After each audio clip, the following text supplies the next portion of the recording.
Levi Stubbs is one of the greatest, most powerful, and recognizable voices in R&B history.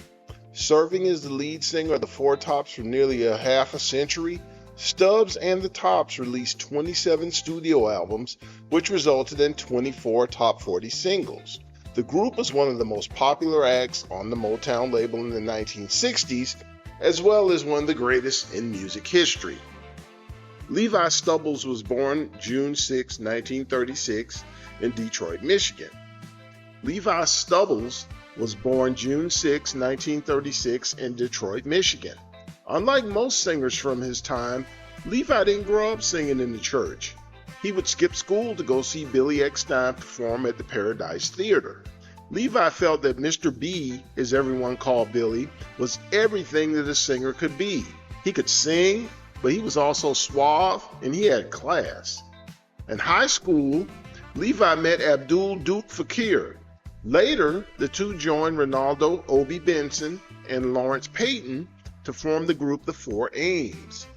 A couple of years later, after signing with Chess Records, the group decided to change their name to avoid confusion with the more popular Ames brothers. The Four Ames thus became the Four Tops. When the Tops first started out, they wanted to be like the High-Lows and the Four Freshmen, as neither of those groups were much for dancing or having elaborate choreography.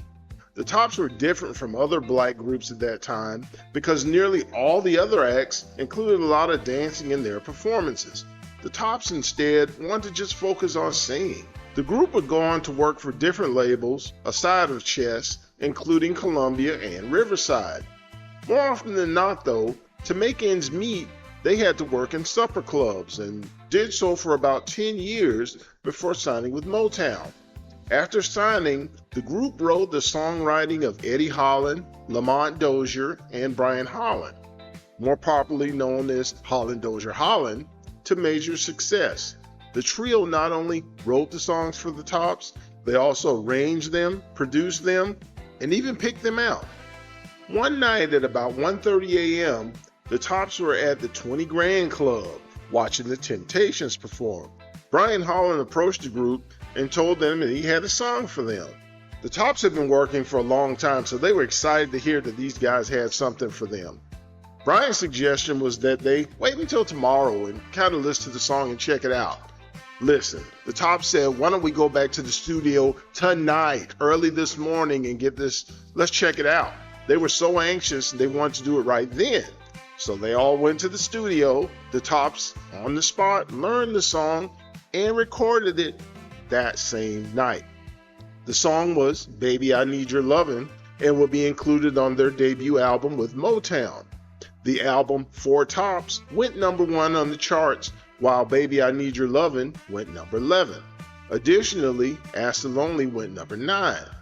The Tops were busy in 1965 as they released another album that same year. Appropriately, the album was titled Four Tops' Second Album, and it went number 3. The album would spawn the Tops' first number 1 hit, I Can't Help Myself, Sugar Pie Honey Bunch, and the single would go platinum. Additionally, It's the Same Old Song went number 2, and Something About You also charted.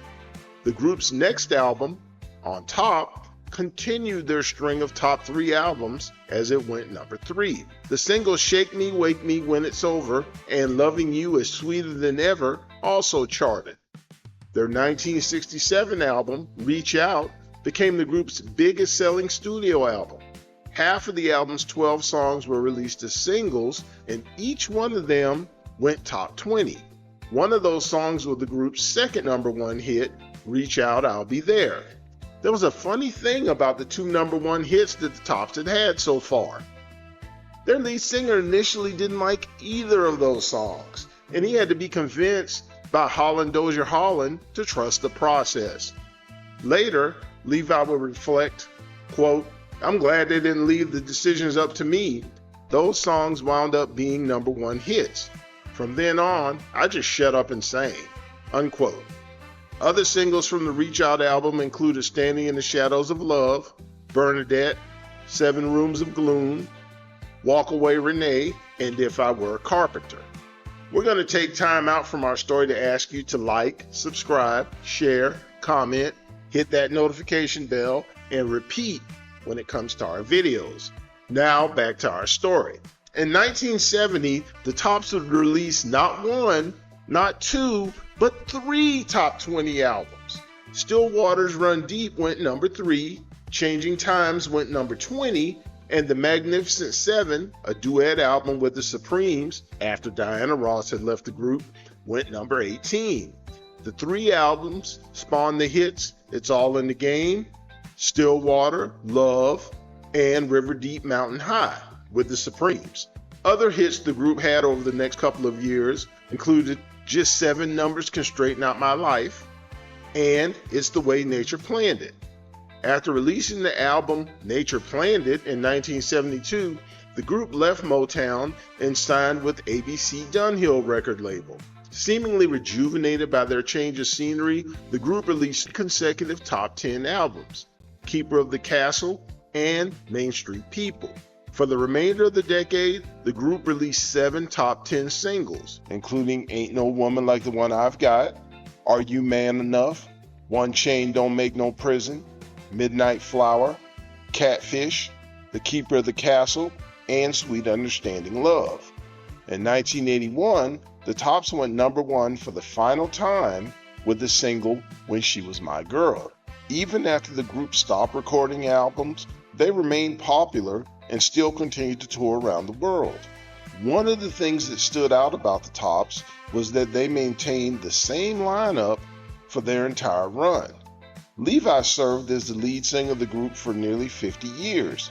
Despite other groups like Smokey Robinson and the Miracles and Diana Ross and the Supremes having changed their names to give their lead singer separate billing, Levi refused to do that out of loyalty to his group, who were like brothers to him.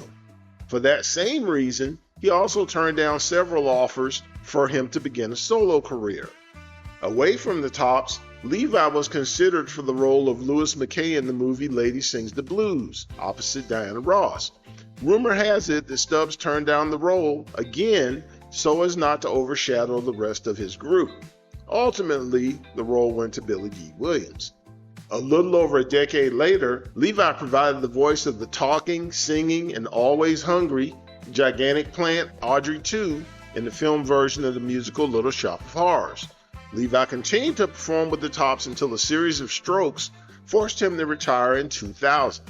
After he stopped performing, Levi would have one more chance to get on stage. In a touching scene at one of her shows in Detroit, Aretha Franklin introduced Levi to the audience. Stubbs, who by this time was wheelchair-bound due to his medical issues, was brought on stage by the current Tops to help Aretha sing I Believe in You and Me. Clearly touched by the moment, Levi struggled to sing through tears, but finished the song on a strong note. Levi Stubbs passed away on October 17, 2008. His passing marked the end of an era. Even though he'd long stopped recording and the Tops continued to perform without him, things were never the same without the man with the powerful baritone voice. Happy birthday, Levi. What's your favorite song by Levi and the Four Tops? Let us know in the comments. Thank you all for checking out our video. We appreciate you spending time with us, but please know we have other videos that need love too. Take time to check those out as well. Thanks again and see you soon.